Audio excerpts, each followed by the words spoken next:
Niyə xalq artisti olmalıdır? Niyə əməkdar incəsənət xadimi olmalıdır? Niyə əməkdar artist olmalıdır?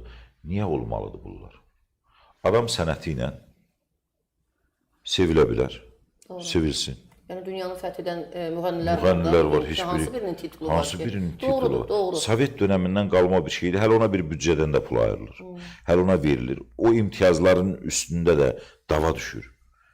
Xalqın artisti deyilən anlayış bu Sovet dönəmində insanları bölmək, qruplaşdırmaq və ideologiyaya bağlamaq üçün idi.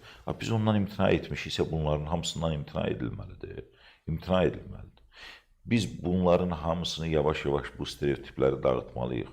Biz bu stereotipləri dağıtmasaq biabırçılıq olacaq. Yəni düşüncədə, şuurda o qədər parçalanmalar, qarşıdurmalar və sonra mədəniyyətlərin toqquşması yaranacaq. Sənətkar sənətkardır, o seviləcək.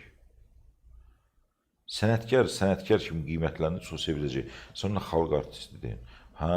Dövlət televiziyaslarının və yaxud da dövlətin nəzarətində olun, onların solistləri var. Dövlət onlara o qurum daxilində imtiyazlar tanıyır. Daha ona adlar vermir. Dövlət ifaçısı. Amma o xalq artisti deyil. Əməkdar artist deyil. Oxuyuramsa, pul qazanıramsa, niyə də xalq artisti olmayım? Əməkdar artist olmayım? Səhnədəyəmsə, mən də olum.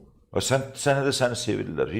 Tutaq ki, Qul Əsgərov neçə adı yox idi. Xalq sevirdi amma. Amma sevirdi amma. Doğru. Niyə düşmüsünüz onun dərdinə? Çünki sistem özü düzgün deyil.